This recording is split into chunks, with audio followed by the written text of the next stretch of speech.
falado e discutido, né, por aí pelos pastores, nas mídias. E o texto é de Mateus, capítulo 24. Nós vamos ler todo o capítulo 24.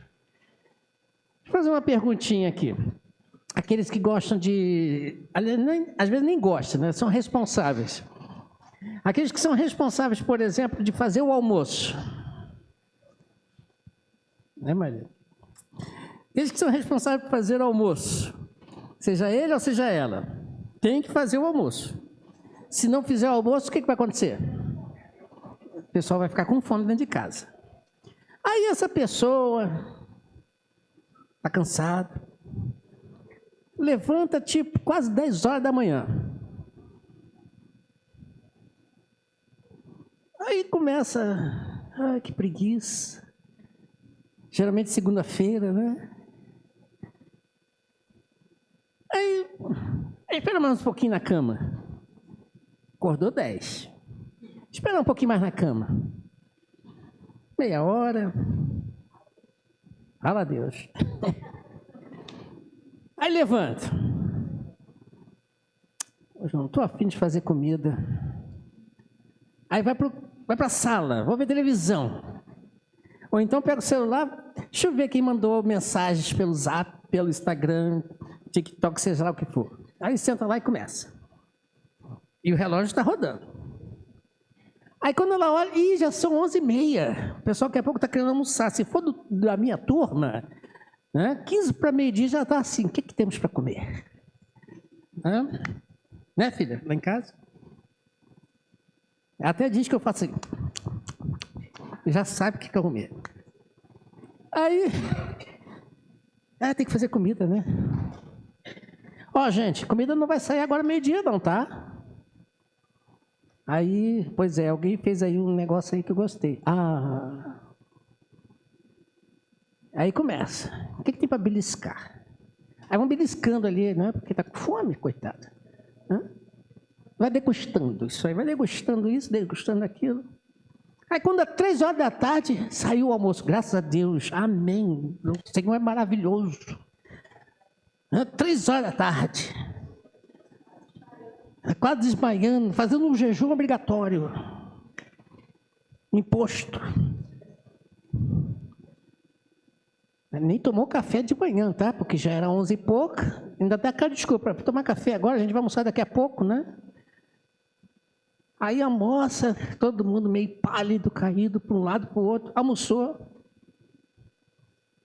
3 horas da tarde, isso é hora de almoçar? Tudo bem. Tem que lavar a louça, né? Tem que lavar a louça. Depois, mais tarde, eu limpo. Aí, mais tarde, chega lá para as 8 horas da noite, com a vontade de comer alguma coisa.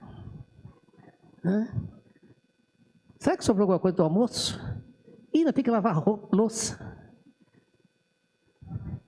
Enfim, o dia passou. Ninguém fez nada. Foram simplesmente, no mínimo, 12 horas jogadas no lixo. Quando que essa pessoa vai conseguir voltar essas 12 horas e refazer aquilo que ela não fez, que eu não poderia ter feito? Nunca.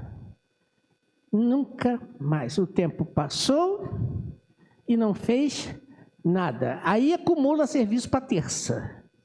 Na manhã eu acordo cedo, 5 horas da manhã, vou levantar.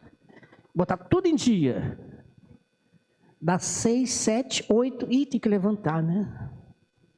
Aí começa de novo aquela... devagar. Segunda, terça, quarta, quinta, sexta, sábado, meu Deus, a casa tá que tá. Não aguento nem entrar. Não passei vassoura um dia. Os móveis estão empilhados de poeira. Espero que ninguém apareça hoje para me visitar, porque senão vou passar vergonha. Né? O cesto de roupa não é mais um cesto de roupa, é uma montanha de roupa. Não é mais nem cesto. É aquela montanha que não tem mais tamanho. Se bobear, 2 pessoas se escondem ali atrás. 5 do Lucas, 2 do pastor Joni, 3 de mim, esconde atrás daquela montanha. Olha que coisa, né? Aí, vou botar a casa em dia, levanta 4 horas da manhã, é aquele desespero. E corre para cá, corre para lá, corre para cá, corre para lá, aí chega no final do dia, está mais morta do que outra coisa. Ah, consegui botar a casa no lugar. Ajeitei tudo. Né? Para que ela fez isso no sábado, se poderia ter feito durante a semana? A Adriana lá em casa fala sempre uma frase linda e maravilhosa. Vamos manter para não ter sacrifício. Não é assim, mais ou menos? Vamos manter. Para que não chegue um dia e faça tudo. E fica todo mundo desesperado. Parece que um furacão passou dentro de casa. Né? Mas o tempo perdido está perdido. Por mais que se corra, só se gasta mais energia e não faz tudo quanto poderia ter feito se fizesse devagar, com calma. Não é verdade? Isso não acontece só nas nossas casas. Isso também acontece na nossa vida como um todo. E principalmente na vida espiritual. Mateus capítulo 24. Vamos ler Mateus capítulo 24, vocês vão entender o que eu quero dizer. Jesus estava saindo do templo.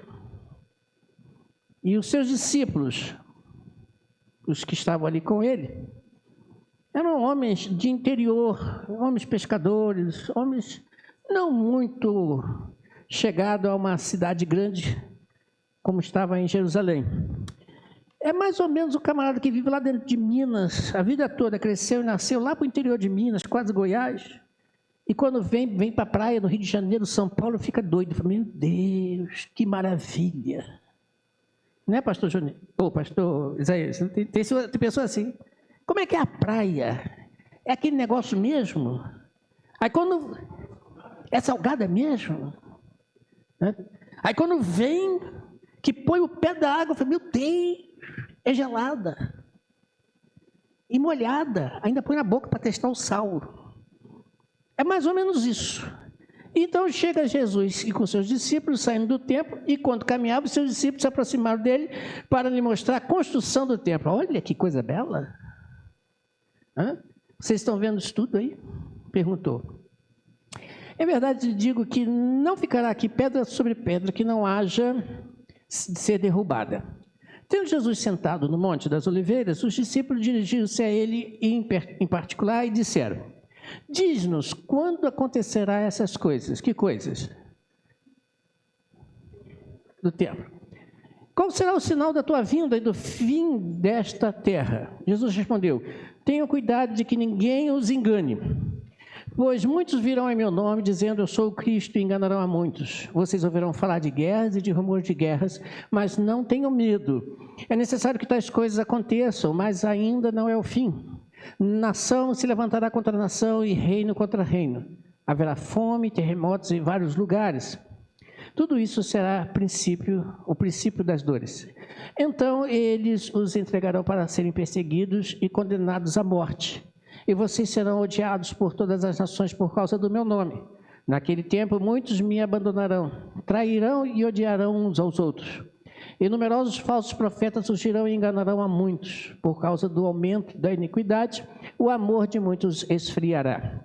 Mas aquele que perseverar até o fim será salvo. E este evangelho do reino será pregado em todo o mundo com testemunho a todas as nações. Então virá o fim. Assim, quando vocês virem a abominação e desolação, do qual falou o profeta Daniel no lugar santo, quem lê entenda, então os que estiverem na Judéia fujam para os montes. Quem estiver no telhado de sua casa, não desça para tirar dela coisa alguma. Quem estiver no campo, não volte para pegar seu manto. Como serão terríveis aqueles dias para as grávidas e para as que estiverem amamentando. Orem para que a fuga de vocês não aconteça no inverno e nem no sábado. Porque haverá grande tribulação, como nunca houve desde o princípio do mundo até agora, e jamais haverá. Se aqueles dias não fossem abreviados, ninguém sobreviveria. Mas, por causa dos eleitos, aqueles dias serão abreviados. Se então alguém disser, vejam, aqui está o Cristo, ou ali está ele, não acreditem, pois aparecerão falsos cristos e falsos profetas, que realizarão grandes sinais e maravilhas para que, se possível, enganar até os escolhidos. Vejam que eu os avisei. Aí foi demais. Vejam que eu os avisei antecipadamente. Assim, se alguém disser, ele está lá no deserto, não saiam. Ou ali está ele, dentro da casa, não acreditem. Porque como o relâmpago sai do Oriente e se mostra no Ocidente, assim será a vinda do Filho do Homem. Onde houver um cadáver, ali se ajuntarão os abutres. Imediatamente após a tribulação daqueles dias, o sol escurecerá, a lua não dará sua luz, as estrelas cairão do céu, os poderes celestiais serão abalados, então aparecerá no céu o sinal do Filho do Homem. E todos os povos da terra se lamentarão e verão o Filho do Homem vindo sobre as nuvens do céu com poder e grande glória. E ele enviará os seus anjos com grande som de trombeta, os quais reunirão os seus eleitos dos quatro ventos de uma a outra extremidade dos céus. Aprendam a lição da figueira. Quando os seus ramos se renovam e as suas folhas começam a brotar, vocês sabem que o verão está próximo. Assim também, quando virem todas essas coisas, sabem que o tempo está próximo, às portas. Em verdade, lhes digo que não passará esta geração até que todas estas coisas aconteçam. Os céus e a terra passarão, mas as minhas palavras jamais passarão. Quanto ao dia e à hora, ninguém sabe, nem os anjos do céu, nem o Filho, senão o Pai.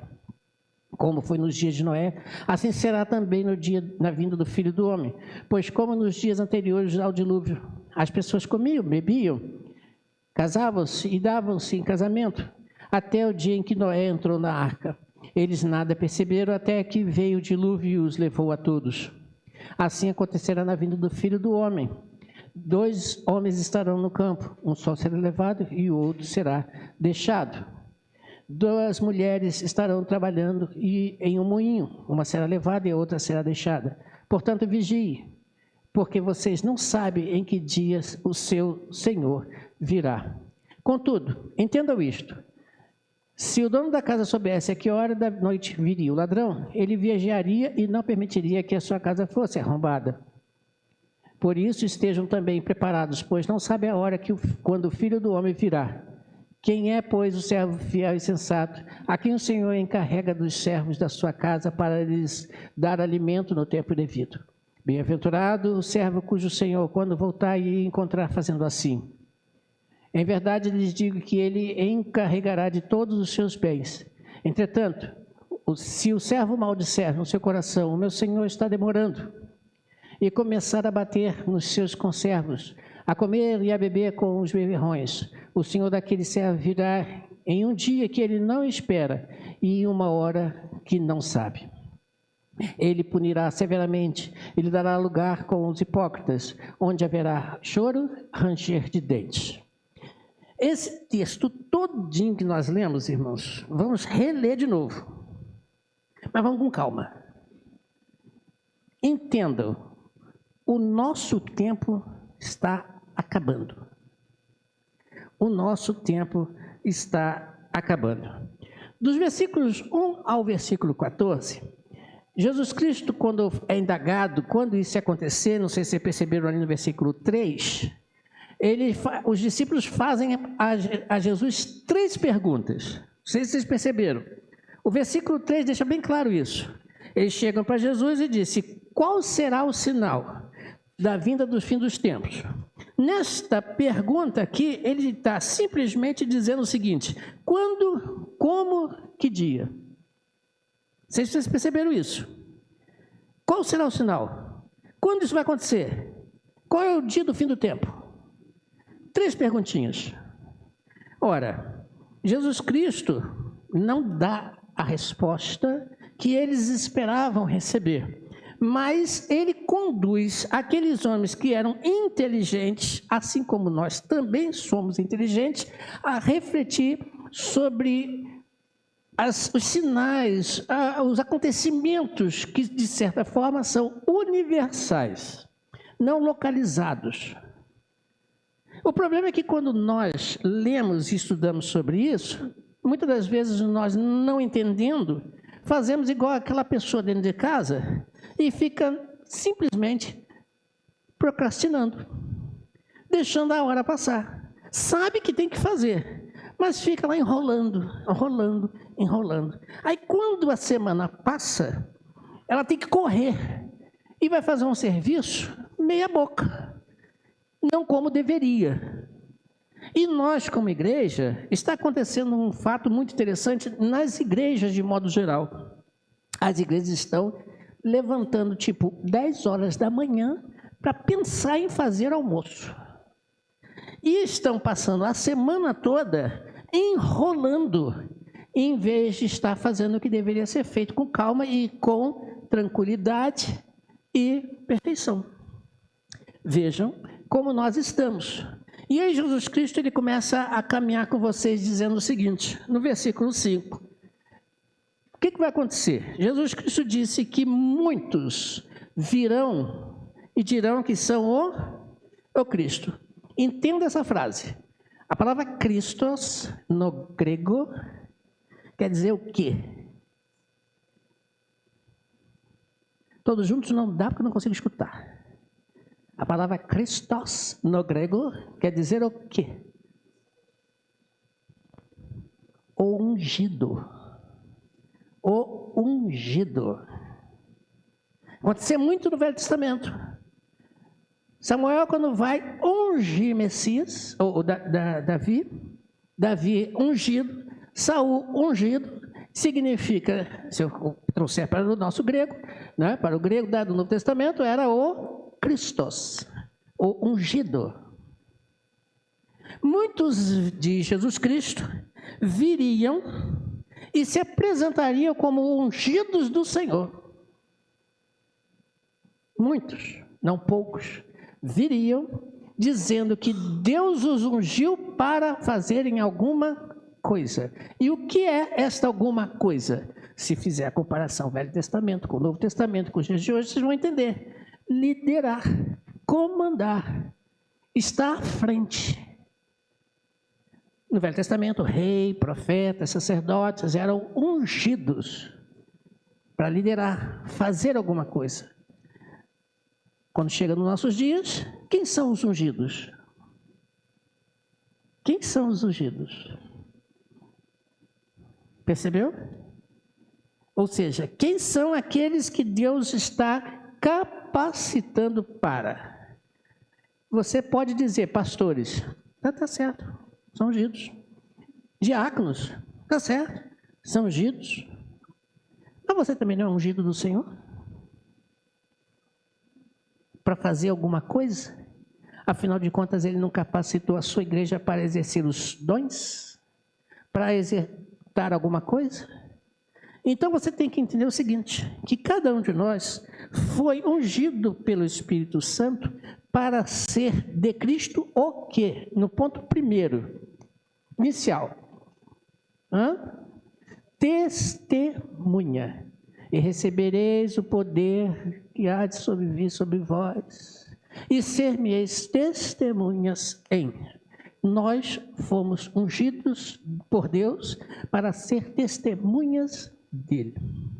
O problema é que, infelizmente, muitos viriam, Jesus Cristo diz, e ele diz como fato real, eles vão enganar muitos, se colocando como os principais, os comandantes, os que têm a unção do Senhor para enganar muitos.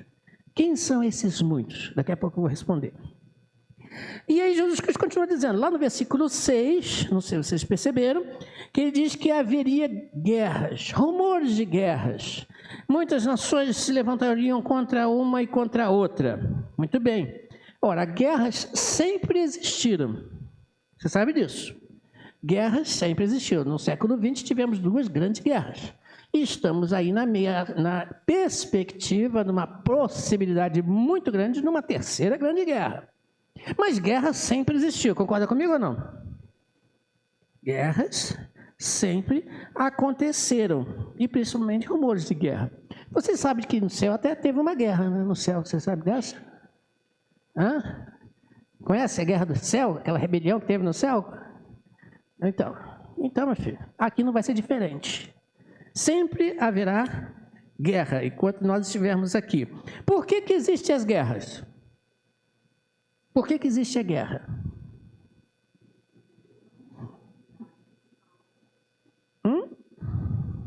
As guerras existem por fatores religiosos, ideológicos, filosóficos, gananciosos, econômicos. Guerras sempre existiram por causa disso. As pessoas, elas querem poder, as pessoas querem domínio umas sobre as outras e não aceita que o outro faça ou deixe de fazer e então vai em cima, né? Em vez de se contentar com o que tem e o que é, querem e brigam com outras pessoas. E para piorar essa história, existem também guerras dentro das nossas igrejas. E até Jesus Cristo fala, a nossa luta não é contra carne, nem contra ou seja, não é contra pessoas, mas é contra quem? As potestades espirituais. O problema é que você e eu, muitas das vezes, por questões políticas, religiosas, econômicas e assim por diante, brigamos uns com os outros. Guerras estão aí. E aí Jesus Cristo faz uma pausa no versículo 8 e diz assim, uma coisa interessante. Tudo isso é o início das dores. Tudo isso é o início das dores. Olha só, início. Não é fim não, é início. E aí Jesus Cristo continua caminhando e ele entra agora num ponto interessante que, além disso que está para acontecer, muitos de Jesus Cristo, versículo 9, entregarão para serem perseguidos e condenados à morte e odiados. Ou, em outras palavras, haveria muita traição, ódio, traição e ódio.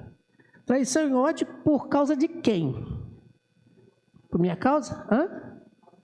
Por causa do nome de Jesus. Eu já vi podcasts, já vi até entrevistas de rua, cenas e tal, que o camarada está falando de Cristo e vem alguém com uma tanta ira, né? Só porque está falando de Cristo. Ora, pensa comigo, só por causa desse fato, Jesus é verdade. Você briga, por exemplo, porque o professor lá de matemática chegou a uma conta mais fácil de que 2 mais 2 é igual a 4, e você não concorda que tinha que ser 2 vezes 2 igual a 4? Você briga por causa disso? Não. Briga. Não briga por causa disso. Mas por que briga por Jesus? Ou contra Jesus? Porque ele é verdade. Porque se ele fosse mentira ou qualquer outra coisa, fantasia. Você acredita na história do Chapeuzinho Vermelho? Você acredita nisso? Na história do Chapeuzinho Vermelho? Você não acredita, né? É história. Você amadureceu, cresceu. Mas as criancinhas muitas das vezes acreditam na história do Chapeuzinho Vermelho. Mas ninguém briga por causa disso. Quem não concorda ou quem concorda. Pode ter até adulto que concorde com a história, né? Tudo bem, não tem problema nenhum, não. Mas acontece uma coisa interessante, continua Jesus Cristo dizendo, no versículo 10, que muitos seriam escandalizados. Você sabe o que quer dizer escandalizado? Quando você ouve a palavra escandalizado,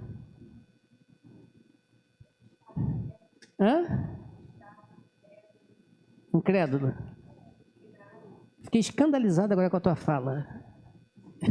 Estou brincando. Assustado, a gente pensa muito nisso também, assustado, incrédulo, como a Bia falou, né? Mas a palavra grega aqui, lá vou eu para o grego, né? E significa ser seduzido para o pecado, ou se deixar levar pelo pecado. Então, Jesus Cristo está dizendo o seguinte, que naqueles dias, muitos por ver o pecado coisa boa, como se fosse, se deixa levar. Não é isso que acontece na sociedade?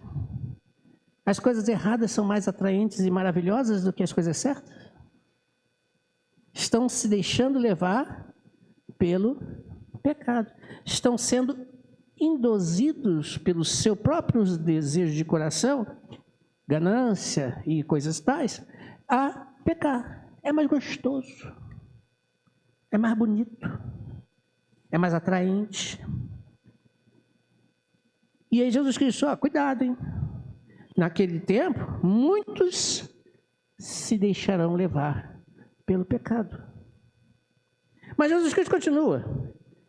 E no versículo seguinte, versículo 11, ele diz que apareceriam muitos falsos profetas. Interessante que parece que ele está repetindo, falsos cristos e agora falsos profetas.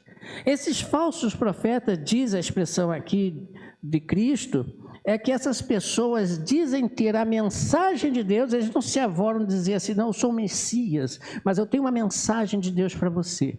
E coloca, às vezes, palavras que Deus nunca colocou no seu coração para serem ditas. Isso não é novo, não.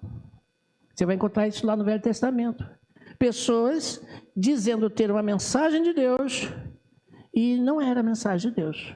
Tu lembra da história de um que Deus disse, vai lá, fala para o camarada isso, e volta pelo caminho, não come nem dorme.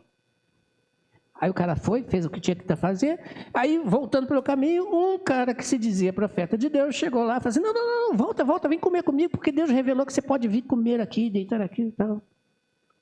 E ele voltou. E aí, o que aconteceu com ele depois? Quem sabe a história? Morreu. Porque não deu atenção à voz direta e objetiva de Deus. Não volte, não coma, não beba, venha exatamente por onde você foi. Morreu. E também, como fato, também enganarão a muitos. É outro fato. Repito a pergunta, quem são esses muitos? Vou responder já.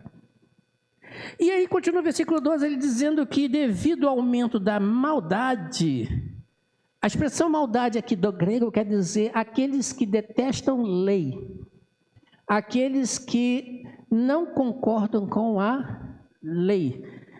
Infelizmente o mundo está assim, não vou dizer nem o Brasil e nem o Rio de Janeiro, mas o mundo está fugindo da lei, inclusive até a lei dos homens.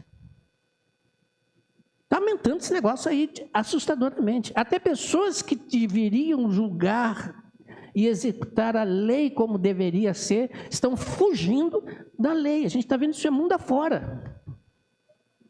Burlando a lei. Engraçado que quando eu converso com advogados, eu acho interessante que eles dizem o seguinte, a gente tem que achar brechas para poder chegar onde a gente quer. É bonito, né? Vai driblando a lei. Para evitar com que o condenado ou o suspeito, ou seja lá quem for, seja aplicada a sanção da lei. Mas isso, diz Jesus Cristo, é fato, muitos vão fazer com que pessoas abandonem a lei. A lei. E continua Jesus Cristo agora no versículo 13 dizendo, mas aquele que perseverar até o fim será... Entenda o texto. A expressão aquele que perseverar, no grego, lá vou eu para o grego de novo, adoro esse negócio. Quer dizer, mesmo que tenha que morrer e não negar a Cristo, este está salvo. E aí você começa a entender a pergunta, quem são esses muitos? Mas daqui a pouco tem mais. Bom, quando chega no versículo 15, à frente, Jesus Cristo agora ele vai falar de um desenvolvimento. Até aqui ele foi com introdução. Deixa eu ver a hora para não passar. Mas tem ainda a Assembleia. Ele fez uma introdução do que vai acontecer, ou que estava acontecendo e que está acontecendo. Do versículo 15 ao versículo 20, Jesus Cristo ele vai citar um caso lá de Daniel. Ele diz o seguinte: assim que vocês virem a abominação de desolação do qual falou o profeta Daniel no lugar santo, quem lê e entenda. Vê duas palavras importantes aqui: ler e entender. Ler e entender, tá? São coisas que funcionam juntos ou separados. Eu posso ler e não entender nada. Acontece isso? Isso acontece geralmente com as crianças, né, na escola, né? Chega assim para as crianças e pede para a professora, fala assim: vamos ler o texto. Joãozinho, lê o texto. Aí o Joãozinho pega o texto e começa a ler. O que você entendeu do texto? Nada. Você acabou de ler. Lê de novo. Aí lê de novo. Entendeu o quê? Nada. Mas também com adultos também acontece isso. Ih, gente, não estou entendendo nada. Não é isso? Ou então, se ele lê com atenção e entendendo as palavras, olha aqui a dica, entendendo as palavras, ele vai entender o que está escrito no texto. Não é só ler, tem que procurar entender, tem que procurar fazer um esforço para compreender o que está sendo dito. E ele cita Daniel. O profeta Daniel, lá atrás, ele cita sobre o fato de abominação. Se você pegar os livros de história, inclusive a própria Bíblia, você vai encontrar que aconteceu 2 vezes grandes coisas terríveis dentro do templo. Uma, já falei uma vez aqui.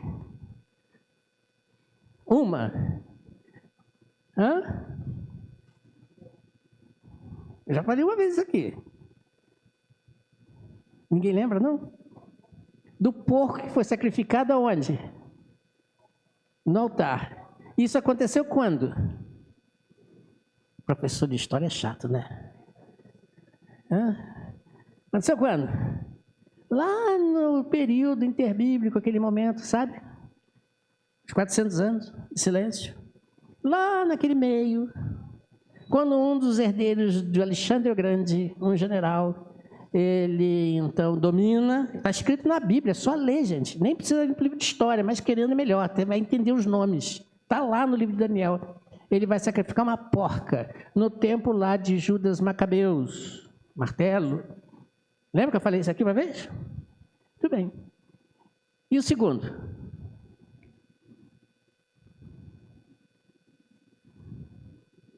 Vamos lá, dá corda para a mente.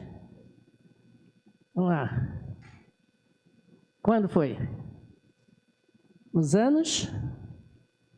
vocês sabem, não tenho certeza que vocês sabem. Nos anos 70, quando foi destruído o templo de Jerusalém. O que eles fizeram com as pedras do templo de Jerusalém? História. Construíram o Coliseu Romano. Repito, usaram as riquezas do templo, as pedras, e construíram o Coliseu Romano. O que acontecia no Coliseu Romano? Você lembra a história? Matavam os cristãos, queimavam, lançavam as feras. Pois bem, mas Daniel cita mais um. Terceiro. Onde está esse terceiro templo para ser destruído ou profanado? Onde está? Perceberam? 2 lugares, espiritual e físico. Primeiro, estão pensando em reconstruir o templo de Jerusalém, já não é de hoje. Tudo já preparado, só falta o lugar certinho. É um conflito que eles têm lá entre eles, que depois não sei como vai se resolver. E segundo, aonde está o trono de Deus? No nosso coração. Satanás, ele quer profanar o nosso coração. Ele consegue? O que vocês acham?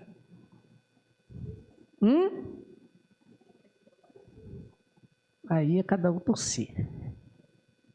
Ok? Quem está sentado no seu coração? Quem? Percebeu? Jesus, você, o mundo, o pecado, você que responde, não sou eu. Não, eu sei quem está sentado no meu. E aí, quando isso acontecer, terceiro, diz o texto, que quando isso acontecer, o que vai acontecer? Virá o fim. Mas antes, ele dá mais dicas. Agora no versículo 21 a 22, eu vou parar por aqui. Versículo 21 a 22, Jesus Cristo diz que também naqueles dias haverá grande tribulação como nunca houve. Grande tribulação como nunca houve. A palavra tribulação no grego quer dizer pressão, quer dizer impressionar, ou melhor, imprensar, melhor dizer assim, imprensar, amassar, comprimir. Amassar, comprimir, como nunca houve no mundo, desde o início até agora, e nem tampouco haverá. Ou seja, que estes dias serão dias de grande pressão, de grande prensar. É como se fosse uma pedra do moinho, né? Aí prensando os milhos, né? Os grãos, aliás, né? E dali vai tirando a farinha, ou então num lagar, né? De uva, em que as pessoas prensam a uva ali pisando e vai extraindo o suco da uva. Isso vai acontecer? Vai acontecer. Se já não está começando, ou se não já está acontecendo direto aí. Mas Jesus Cristo disse que ainda tem mais coisas. Tem mais coisas. Cenas para o próximo capítulo. Versículos 23 a 26, Jesus Cristo vai findar essa primeira parte das dificuldades, das lutas, da sua vinda. E dos versículos 27 à frente, ele vai dizer, não o dia, mas vai dizer como será o dia, o que vai acontecer, e esteja preparado, porque só Deus sabe quando isso vai acontecer. Mas existem detalhes que eu peço a você, lhe convido a ler em casa. Mateus 24, versículo 23, até o último versículo. E você verá coisas impressionantes aqui. Então, irmãos, não vamos perder tempo, porque o tempo está passando, o fim está próximo. Se ele não vier visivelmente, você vai encontrar com ele. Então, o nosso tempo sempre é curto, sempre será curto, porque o que é 70, 80 anos para aqueles que conseguem viver bastante, em relação a toda a eternidade? Não é nada, é uma vírgula, não chega nem uma vírgula, é um detalhezinho. Preste bastante atenção. O tempo está passando. E o último versículo diz uma coisa interessante. O último versículo, lá na conclusão de Jesus Cristo, ele diz que haverá grande sofrimento e dor para aqueles que forem pegos despreparados. Então, é a nossa responsabilidade. Quem são os que serão enganados? Será que você será um dos enganados? Vamos continuar estudando. Não falte na próxima culto que nós vamos estar falando. Amém? Vamos ficar de pé, vamos orar?